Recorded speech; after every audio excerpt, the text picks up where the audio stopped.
In the middle of the Caribbean Sea, a family is vacationing on their yacht. The mother, Julia, jumps into the water for a swim. While relaxing, she feels something strange, but since she can't see anything around her, she assumes it must be her imagination. A few seconds later, she feels the same sensation again. This time she becomes nervous and starts swimming back toward the yacht. Suddenly, something grabs her leg and pulls her down. She begins screaming for help. Her daughter, Cassie, is wearing headphones and listening to music, so she hears nothing. Her husband, Tom, and their son, Ben, are busy fishing. Julia struggles to stay above the surface, but water keeps entering her mouth, making it hard to scream. After a while, Tom realizes he hasn't seen Julia for some time. He searches the yacht, spots her in danger, calls the children, steers the yacht closer, and jumps into the water. He reaches Julia, supports her, and swims back. The children help pull them aboard. Although shaken, Julia convinces herself it was probably just the waves. That night, they celebrate Ben's birthday. Cassie receives a call from her boyfriend and steps outside with her laptop. During the video call, he shows her massive black clouds covering the city sky. The call suddenly glitches and freezes. Cassie tells her family, but Tom assumes the signal is weak because they're far from land. Soon they hear a strange sound and go outside to see a group of whales passing by.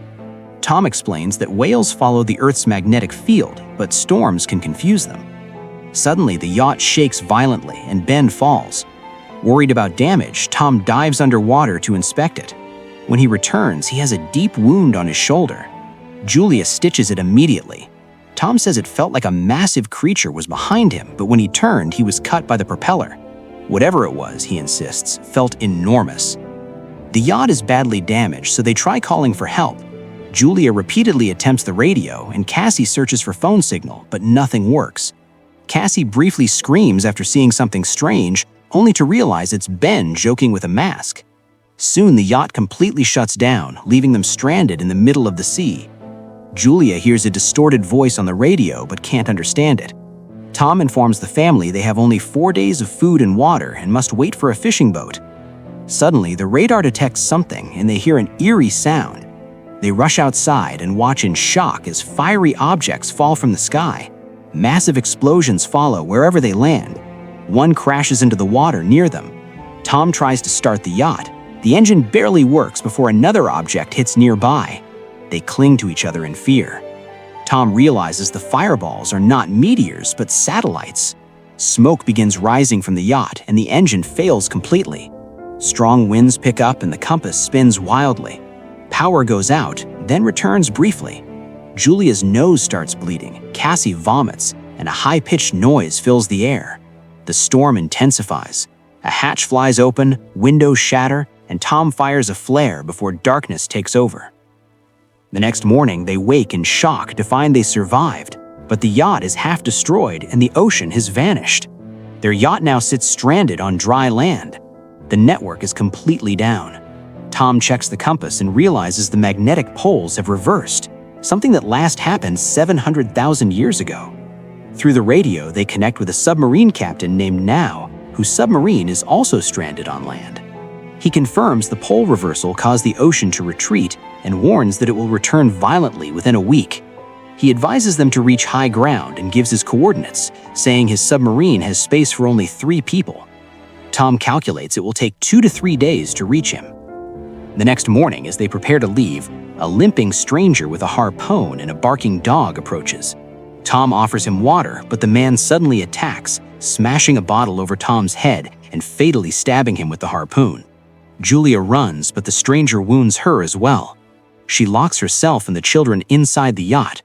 Cassie eventually shoots the man with a flare gun, setting him ablaze. The yacht catches fire and the family flees. They mourn Tom before continuing their journey across the dried seabed. As they travel, they encounter dead sea creatures, toxic waste, dehydration, and constant fear. The stranger continues pursuing them until Julia ultimately kills him. Soon they discover massive swarms of aggressive crabs, arthropods that have become hostile due to increased oxygen levels. The creatures attack relentlessly.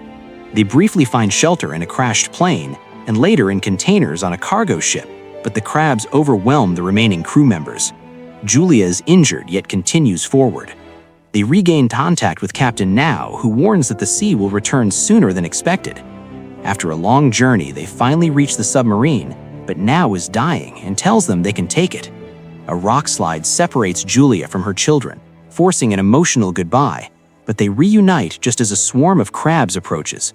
Fighting them off, they manage to enter the submarine and seal the hatch. As the ocean suddenly returns with violent force, waves toss the submarine violently. A piercing sound fills the air and they lose consciousness. When they wake, they're alive. The submarine has been carried by the waves into a ruined city. Stepping outside, they realize that although the world has been devastated, they have survived and now must begin a new life in what remains of civilization.